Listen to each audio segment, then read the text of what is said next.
Minasan konnichiwa, Ellen Nishiumi po, Tokyo 25 years.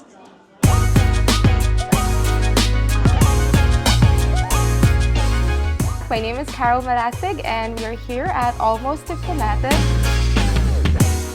I think I speak for the whole millennial population in the Philippines when I say that Tokyo is one of the most iconic TV shows that we had back in the day, at least in the early 2000s. For most of us, it was our way of really getting to know Japan through the eyes of a woman named Ellen Nishiumi. So when I moved to Japan, one of the first things that I did was really try to look for her. And it wasn't an easy task. It took a few months, but I ended up finally finding her, and she did agree to an interview. It came out as an article for the Manila Bulletin, and one thing that I didn't really mention was that I took videos of that whole encounter. It was just us going around Tokyo, first having coffee, and then we went to have dinner at Gonpachi, and we also did a little walk in Shibuya. So I thought that I would share some of the things that went down that day, and so that you could have as much fun as I did when I went into my own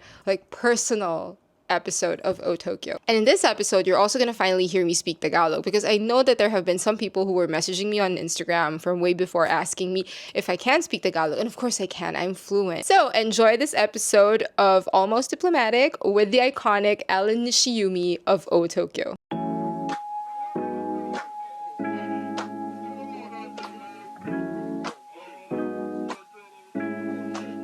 So, way back ulit noon, 80s, hindi na ako sa Japan.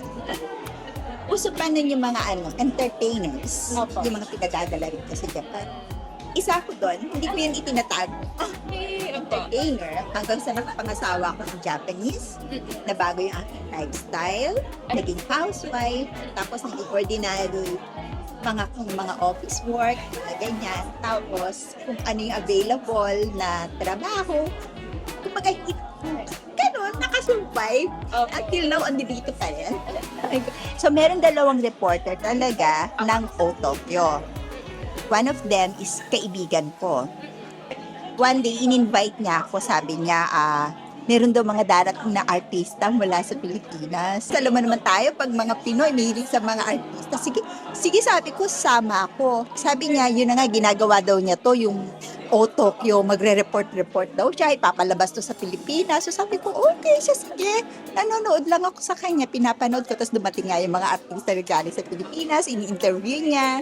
Tapos nagpunta sila sa isang cafe. Tapos parang ganun na nga, Tokyo style, pinakikilala niya. So sabi ko, ano ba ang ginagawa mo? So nagbibigay ako sa kanya ng mga tip-tip. Sabihin mo ganyan, sabihin mo ganito, ganyan. Ako na ngayon na nag-o-observe, binibigay ko sa kanya yung sasabihin niya. Lumapit yung director mismo sa akin. Sabi niya sa akin, gusto ko mag-try mag-reporter. Pangalawang sama ko pala yung sakit. Kasi nakikita niya, ako yung nagko-coach dun sa kaibigan ko. Binakapan kaagad ako ng kaibigan ko. Sabi niya, sige na, kunin mo na yan, itry mo na yan. Bahala na, yan. Kumbaga sabi niya, kikita ka rin dyan, sabi niya. Sige nga, titignan ko. Inoohan ko yung director. The following week, ako na yung kinontak. Sabi ko, okay lang ba? Sabi naman ng kaibigan ko, by all means, sa'yo na yan, hindi ako interesado. Sabi niya, gawin mo na yan. Pagka naging komportable naman yung feelings ko kasi ayaw naman niya, siya mismo yung nagbigay sa akin. Sabi niya, gawin mo na yan. Pag nagre-report ako, pag nakapunta ako sa isang lugar, nakakalimutan ko na nagre-report nga pala ako, trabaho nga pala ito. Nagagawa ko siya na ako lang yung nagkukwento mag-isa. Nakakalimutan ko na may camera talaga madalas. Kaya kung ano mang sinasabi. Yun ang nagpapanervous sa akin. Kaya ayoko siyang panoorin. Kasi sabi ko, naalala ko yun ang sinabi ko kanina. Puro mga kung ano-ano lamang yun. Baka ayoko siyang panoorin talaga. Dadaldal lang ako. Hindi ko iniisip na, hello, ano ba yung sinasabi ko? So siguro yun ang mga akala kasi nila may script. Script ko ano lang talaga yung nakita ko talaga kung paano ko i-express. Yan lang talaga yung lumalabas sa para sabihin ko yan. Anong sabi ko, sorry, kung ano man yung nasabi ko, lagi ako Laging ganun ang feeling ko. Sorry, natatawanan ko yung sarili ko lang. At never ko siyang pinanood. Hindi ko alam kung saan nila pinalalabas. Hindi alam din ng family ko sa Pilipinas. May mga followers na raw. So, ayun na, nagtuloy-tuloy na siya hanggang sa kakailang ano na siya, siguro 1 year, 2 years na. May mga event ang Philippine Embassy. So, nag-invite sila ng mga talents, mga artista sa Pilipinas. Ang nagulat ako, nung makita nila ako, sila yung si Ellen. Sila yung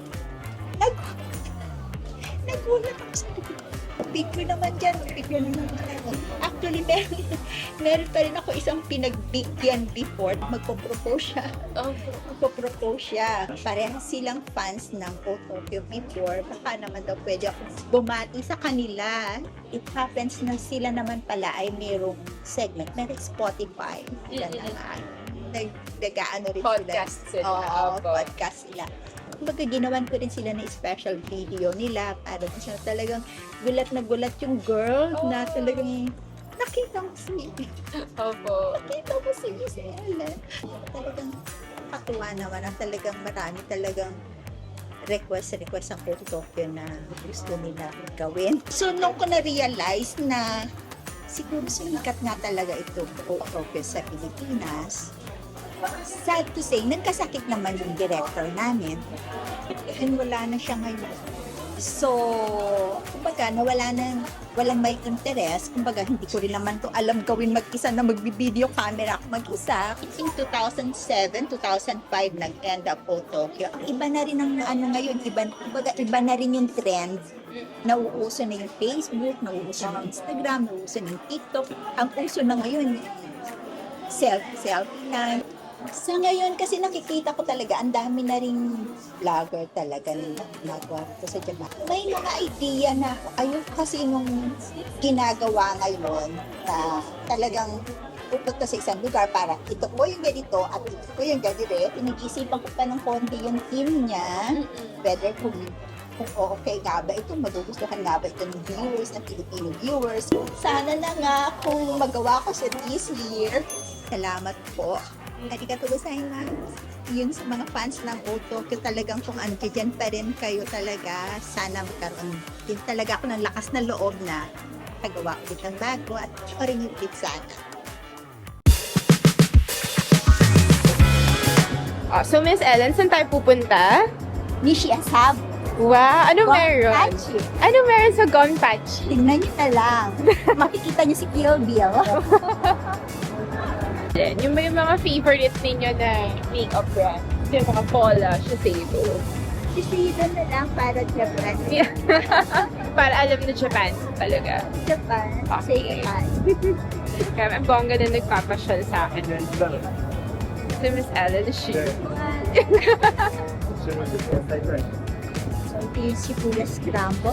Okay. Puro mga nag-open to, mga, hindi, sayang sa atin chinek ko, mga 3 years ago pa lang ako. 3 or 5. Naakyat niyo na ba yun, Miss Ellen? Yung itaas, Oo. pa actually kasi ka, ano sabi kasi kanina, may free yung May free naman. yung Metropolitan Government Building. Doon tayo sa free. Tama. Shibuya, it's very busy, no? Pero yung kahit pa paano yung mga tao, alam mo yung parang it's still very... Kulang sila. Ha? Oo. Hindi sila nararush. Totoo. Sila yung siksikan. Kahit maraming tao, hindi na rin talaga. Parang may respeto sa personal space. Oh. Crowded, pero ano bang maganda? Paano nga ba siya Can describe, oh. Crowded. Relax lang yung crowd. Oo. Parang ganun. Relax lang. Hindi nagtutulakan. Yan. Hindi pa na magbayad ng ganyan sa taxi? Akala ko dati credit Akala card. ko alam mo siya. Hindi. Oo. Hindi na. So, yan, kagaya ng isang ganyang high-tech Oo. sa Japan. Galing. Ano na siya, nakaset na yung sa app mismo yung credit card mo. Mm-mm. Siya. Iba ba Hindi mo lang gusto? yung copay. Tapos, bigyan mo lang. Ang galing, Miss Ellen. Very high-tech. Miss Ellen, saan nagkakain? Gonpachi. Bakit siya sikat? Because way back, siguro mga 15-20 years ago, dito kumain sila former President George Bush Oh, okay. and Prime Minister called Jun. So, dito yung kanila Wow. Sige. Also, dito rin ginawa yung Kill Bill. Last, yung ending scene ng Kill Bill. Si Uma Thurman. Yeah. Sige, Miss Ellen, lead the way. Ang ganda!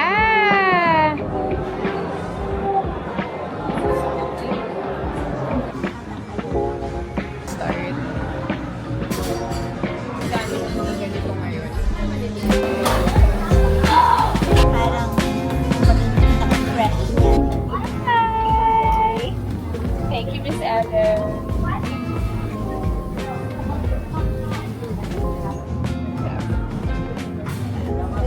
I see.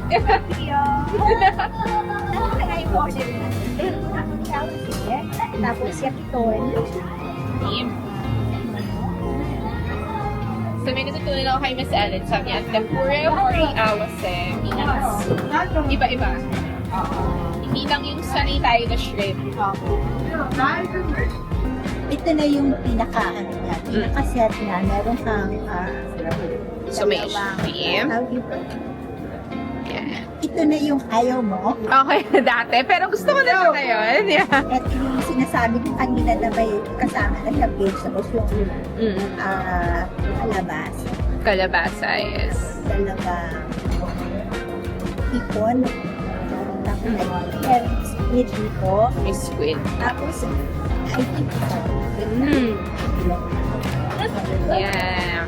Tapos ito yung slated na Granite. Labanos. Yeah. tapos ay kalabasa. Yung isa, yung green, yung sili. Bell pepper. Bell pepper ba yan? Ako hindi siya bell pepper. Yung sa akin sa Pilipinas, sili yung kulay green. Lagay sa Oo. iba na makakaba. Maanghang yun, diba? Medyo mataba sa kanila. Oo nga. Hindi siya maanghang. So, Miss Ellen, ano po yan? Matamame. Ang edamame. Kalitan partner to here. Butan, ano to? Soy beans. Parang sa atin, mani, ang nilalabas. Dito sa kanila, edamame. Japanese chini.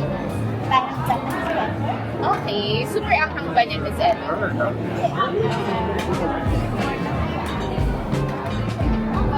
Hindi naman siya super anghang. Naman. Parang, Added flavor. May kurot. Sige, try natin. Yung liver. Pwede siya.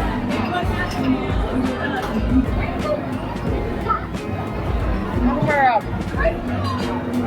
Ellen, yung sabi niya, tebasaki. Tapos ito po, ano po ito? Ito yung chicken legs. Chicken legs. Anong tawag dito, Miss Ellen? Momo. Momo. Gongkachi. Cute! Okay! Thank you!